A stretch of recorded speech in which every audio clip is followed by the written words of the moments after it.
Good afternoon students. आज हम अपने क्लास 10th के चैप्टर 1 को आगे प्रोसीड करते हैं। तो हमने लास्ट क्लास में यूक्लिड डिवीजन लेमा और यूक्लिड डिवीजन एल्गोरिथम से एचसीएफ निकालना सीखा था, किसी भी नंबर को एक्सप्रेस करना भी सीखा था। आज हमें यूक्लिड डिवीजन लेमा की हेल्प से कुछ और क्वेश्चंस करने। तो जैसे कि मेरे पास जो क्वेश्चन नंबर 1 गिवन है, हम उसको देखते हैं। तो सबसे पहला काम तो आप ये देखा करें कि यूक्लिड डिवीजन लेमा के अकॉर्डिंग जब भी क्वेश्चन करना हो, जो आपको यहाँ पे नंबर दे रखा है, जैसे कि 6q + 1, 6q + 3, 6q + 5, तो जो q के साथ या किसी भी मल्टीपल के साथ, जैसे यहाँ पे 6 दिया हुआ है, तो आपको उसके अकॉर्डिंग चलना है। ठीक है, मैंने ये कहा let n be any positive integer, कोई भी पॉजिटिव इंटीजर हो सकता है मेरे पास है। ठीक है, अब किस तरह से हो सकता है कि वहां पे वो 6 दे रखा है। 6 हो गया तो मुझे ये चीज पता चल गई, जैसे कि मैंने ये कहा था Euclid division lemma A = BQ + R था। यूक्लिड डिवीजन लेमा के accordingly, according to Euclid's division lemma के अकॉर्डिंगली A = BQ + R था। तो आपके पास जो B होता है स्टूडेंट्स, वो कैसे पता चलता है? वो ये वाला अक्षर होता है। तो देयरफॉर मेरे को B की वैल्यू पता चल गई 6। सबसे पहला काम B निकालना है। क्यों कुछ भी हो सकता है, Q से कोई मतलब नहीं है, क्वेश्चन था। R मैंने क्या बताया था, 0 या 0 से बड़ा और <6, क्योंकि <, मैंने B बताया था। तो इस केस में वो क्या हो जाएगा, <6 हो जाएगा। तो आपको यहां से एक चीज क्लियर हो गई कि R की वैल्यू 0 भी हो सकती है, 1 भी हो सकती है, 2 भी हो सकती है, 3 भी हो सकती है, 4 भी हो सकती है, 5 भी हो सकती है, लेकिन 6 नहीं हो सकती। ठीक है, तो उसके अकॉर्डिंगली जो मेरे पास एक्सप्रेशंस बनकर आएंगे, देयरफॉर एक एक्सप्रेशन तो क्या आएगा, A कहूं या N कहूं, 6q + में 0, एक बार क्या आएगा 6q + 1, एक बार क्या आएगा 6q + 2, एक बार क्या आएगा 6q + 3, एक बार आएगा 6q + 4, एक बार आएगा 6q + 5। मैंने क्या करा, इस जगह पे R की वैल्यूज को सब्स्टिट्यूट करता चला गया। समझ गए यहां से? अब उसने मुझे क्या कहा है, और वैल्यूज को, ये 6q + 0 है, इसे 6q लिख सकता हूं, इसको 2 × में 3q लिख सकता हूं,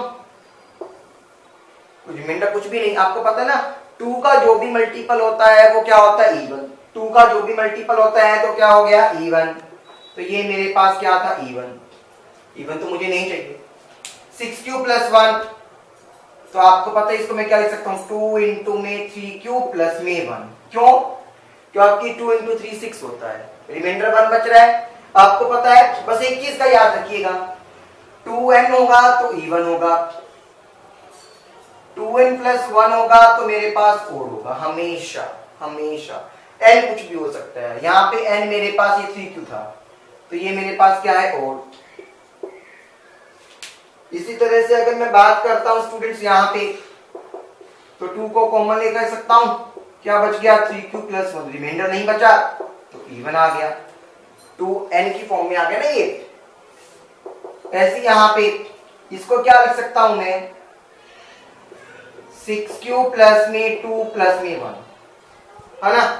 क्यों लिख सकता हूं, क्योंकि आपको ये पता है स्टूडेंट्स, 3 को मैं 2 + 1 भी लिख सकता हूं। यहां से मुझे पता चल गया इन दोनों में से 2 को कॉमन, यानी कि 3q + में 1, और यहाँ पे क्या बच गया, 1 अलग से। जब ये मेरे पास 1 बच गया, तो इसका मतलब मेरे को ये तो चीज क्लियर है कि ये मेरे पास क्या है, ऑड नंबर है। ठीक है, यहां तक क्लियर हो गया स्टूडेंट्स। अब मेरी बात को सुनिएगा, ऐसे ही मैंने नेक्स्ट वाले के लिए किया, 2 को कॉमन लिया तो 3q + में 2, तो ये क्या बच गया, even बच गया हमारे पास, क्योंकि कुछ कॉमन आया ही नहीं, मतलब कुछ रिमाइंडर बचा ही नहीं।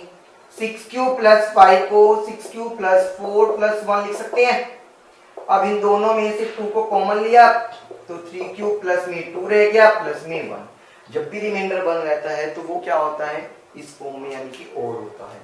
तो क्या हो गया, वो स्टूडेंट सबके पास ओड आ गया।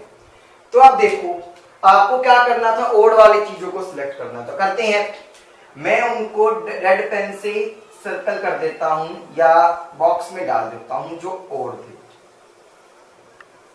कि आपको तो सिर्फ ओड वालों से मतलब था ना।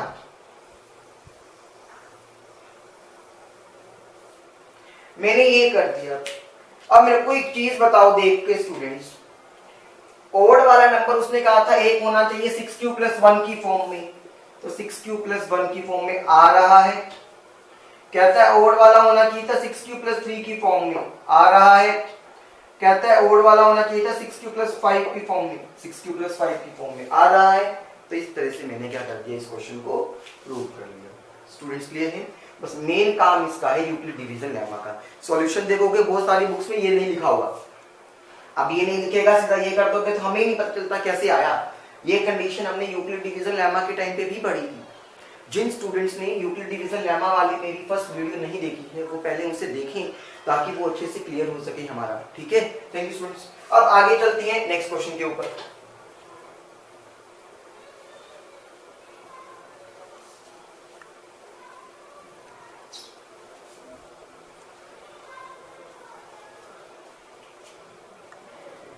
अब मेरे पास क्वेश्चन नंबर 2, वो कहता है show that the square of, बाद में देखेंगे स्क्वायर कहता है, क्यूब कहता है, कच कहता है, ओड कहता है, नहीं कहता।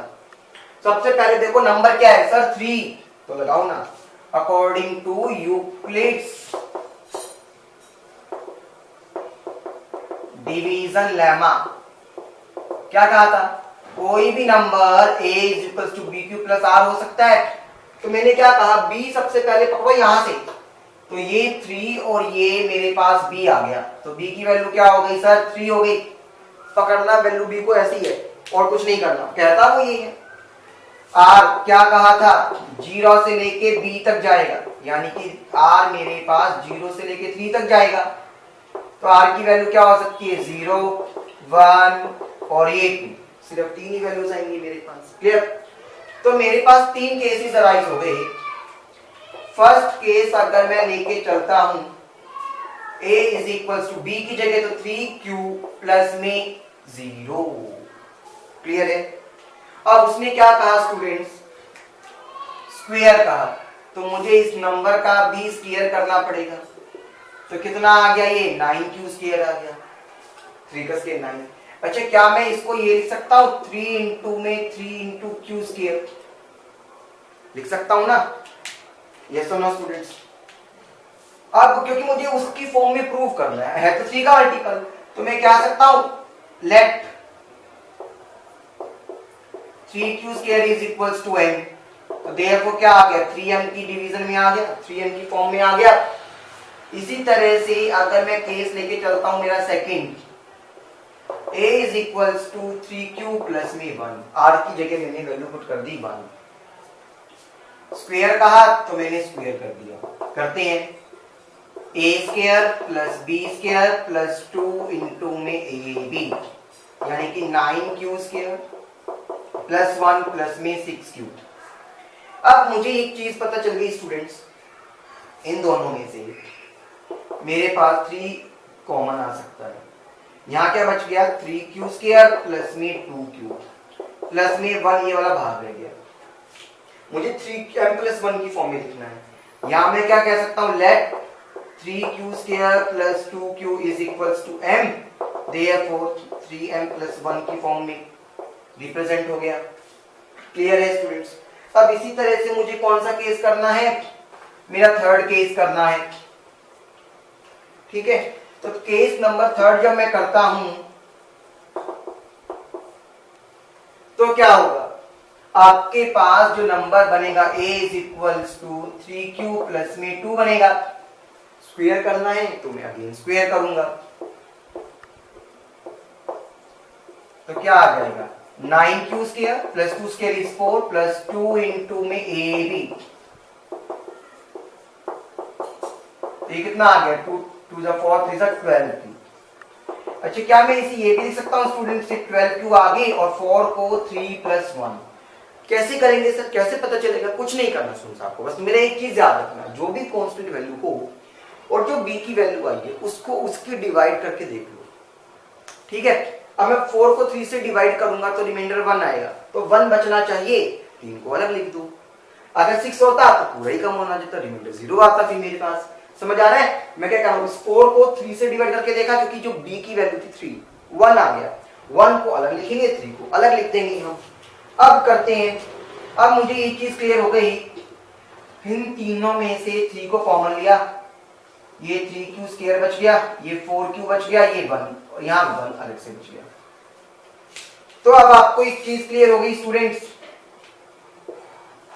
Late 3q square plus 4q plus 1 is equals to m, क्योंकि मुझे 3 का मल्टीपल करना ना, तो 3m प्लस में 1।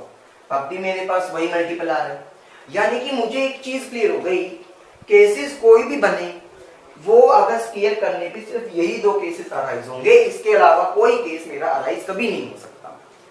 Clear students? ये मेरे पास क्या थे, इस तरह से हम क्वेश्चंस को कर सकते थे। क्लियर हो गया स्टूडेंट्स? चलिए अब आगे देखते हैं।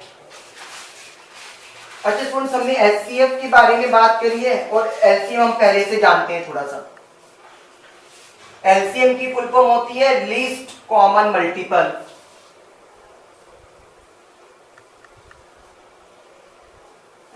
और एचसीएफ की मतलब क्या होता है, हाईएस्ट कॉमन मल्टीपल। तो सबसे पहले तो मैं आपको एक चीज और बताना चाहूंगा, एचसीएफ को हम जीसीडी भी कहते हैं, ग्रेटेस्ट कॉमन डिवीजर। अच्छा मैं अब आपको कुछ रूल्स लिखवाना चाहता हूं स्टूडेंट्स कि कैसे पता चलेगा क्वेश्चंस में मुझे एचसीएफ निकालना है या एलसीएम। अगर नहीं कहा तो अगर वो मेरे को कुछ वर्ड्स दे दे, एटलीस्ट, मिनिमम, ठीक है, लीस्ट कह दे, खाली टाइम के बारे में बात कह रहा हो, तो जनरली हम फाइंड आउट करते हैं एलसीएम।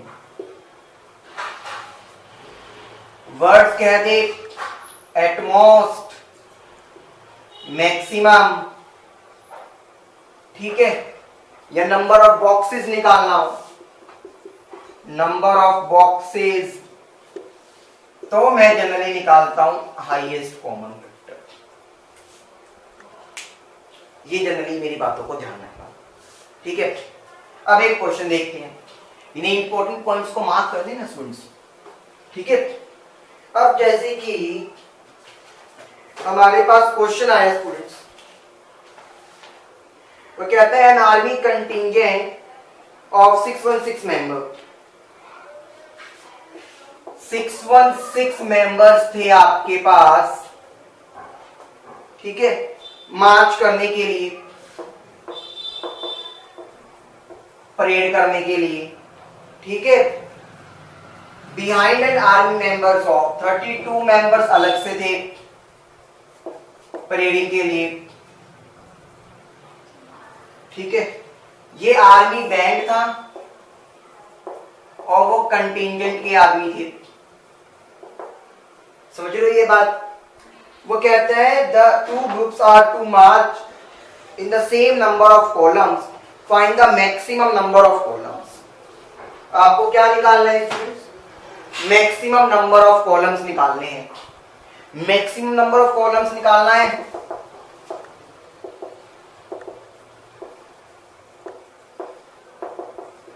ठीक है। तो अब एक बात सुनिएगा students, maximum number of columns, maximum का मतलब एचसीएफ मैंने अभी बताया, तो कर देते हैं। एचसीएफ निकालने के लिए मैंने आपको एक चीज बताई थी स्टूडेंट्स, बड़े वाले नंबर को अंदर रख लो और 32 को डिविजन बना लो, ठीक है। अब करते हैं, ये किस पे चला जाएगा हमारे पास? अगर हम मल्टीप्लाई करके देखें, यहां क्या बच गया? 8 बच गया। अब ये क्या होगा? 32, यानी कि ये 4 पे चला गया। तो आपको पता चल गया कि 8 मेरे पास क्या है? एचसीएफ, यानी कि मैक्सिमम नंबर ऑफ कॉलम्स मेरे क्या आ सकते हैं students? 8। Maximum number of columns क्या आएंगे मेरे पास 8।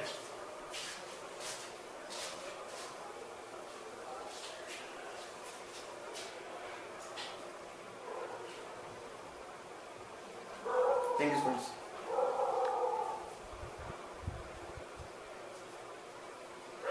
अच्छा, अब हम आगे देखते हैं स्टूडेंट्स।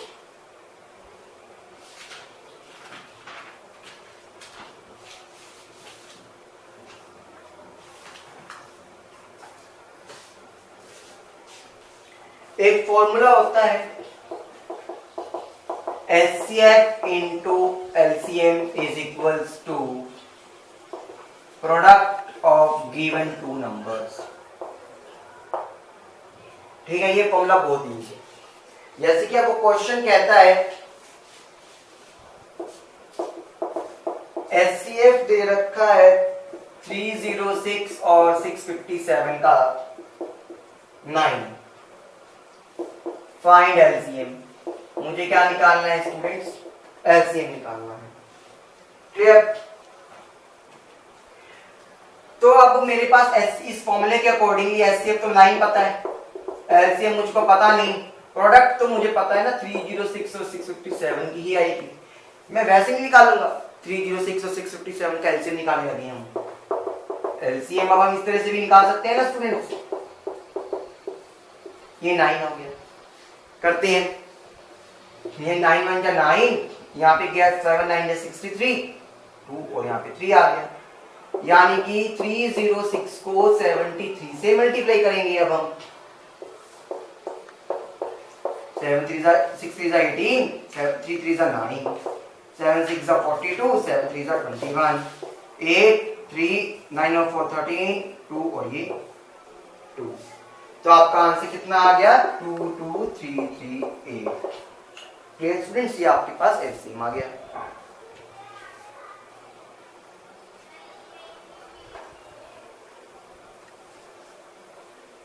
अच्छा स्टूडेंट्स, फिर एक आती है आपके पास फंडामेंटल थ्योरम ऑफ अर्थमेटिक।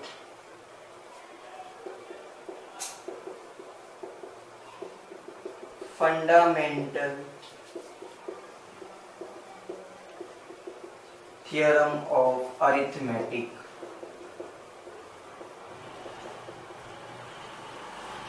वो क्या कहता है स्टूडेंट्स? वो ये कहता है किसी भी नंबर, तो फंडामेंटल थ्योरम आपको ये कहती है, फंडामेंटल थ्योरम ऑफ अरिथमेटिक, कि किसी भी नंबर के अगर फैक्टर्स 2 या 5, यहां पे या नहीं है, मैंने क्या लिखा है? एंड लिखा है, ध्यान रखना। 2 और 5 यानी कि दोनों का होना जरूरी है, किसी एक से काम नहीं चलेगा। तो उसका लास्ट डिजिट क्या होगा? 0, अदरवाइज नॉट, यानी कि उसके अलावा 0 नहीं होगा। जैसे कि मान लो मैंने एक एग्जांपल लिया 4 टू द पावर n, 2 के फैक्टर करूंगा तो 2 इंटू 2 आएगा, तो 2 का स्क्वायर आपके पास आ गया। आप इसको 2 की पावर 2n भी लिख सकते हैं स्टूडेंट्स, देख पा रहे हैं। अब जब 2 की पावर 2n लिखा तो मुझे पता चला फैक्टर खाली 2 आया, तो इसका मतलब मैं डायरेक्टली कह सकता हूं bye fundamental theorem of arithmetic, can never and with digit 0, can never and with digit 0। ठीक है, अब यकीन तो हम कर नहीं सकते किसी पे, तो हम इसको प्रूव करते हैं। मान लो एक कंसेप्ट होता है साइक्लिसिटी का, जो यूनिट डिजिट के लिए होती है। अब क्या कहता है वो? जैसे कि 4 की पावर 1 लिखता हूं तो 4 आता है, 4 की पावर 2 करता हूं तो 16 आता है, 4 की पावर 3 करता हूं तो 64 आता है, 4 की पावर 4 करूंगा तो 256 आएगा। यहाँ पे ध्यान देने वाली बात स्टूडेंट ये है कि जो लास्ट डिजिट मेरे पास आ रहा है उसको 4 की पावर 1, यानी कि मैं अब ये कह सकता हूं 4 की पावर n, n के अंदर नेचुरल नंबर में कुछ भी हो सकता है ना आपके पास।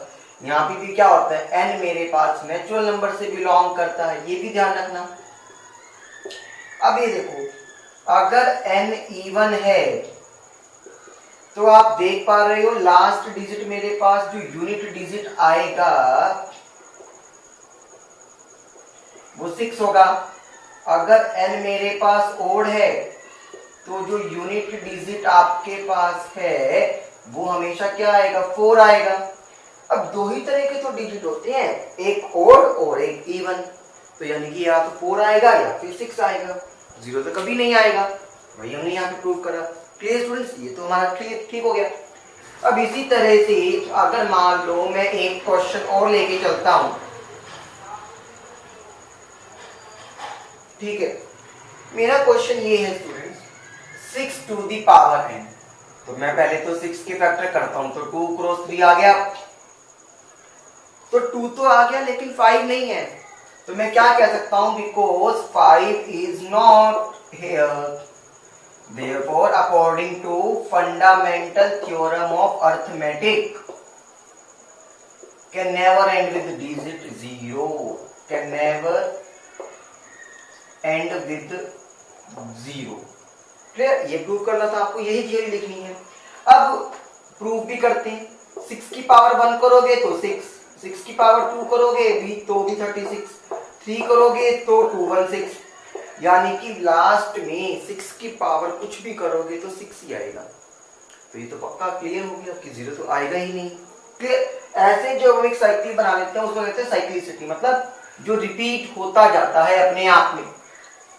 क्लियर स्टूडेंट्स, फिर मेरे पास एक क्वेश्चन आता है, जनरली यही 3-4 क्वेश्चन जो ज्यादा फेवरेट होते हैं एग्जामिनर के, 12 टू दी पावर n, तो इसको मैं क्या लिख सकता हूँ, 4 इंटू में 3, फिर 4 को क्या लिख सकता हूँ, 2 इंटू में 2 इंटू में 3।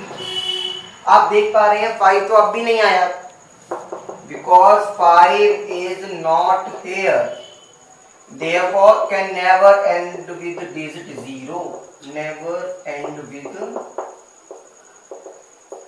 digit 0, तो 0 से एंड नहीं होगा। क्लियर स्टूडेंट्स, आई होप कि आपको पसंद आया होगा। अब आप में आगे वाली क्लास में हम एचसीएफ के ऊपर कुछ और इंटरेस्टिंग क्वेश्चंस करेंगे। Thank you students.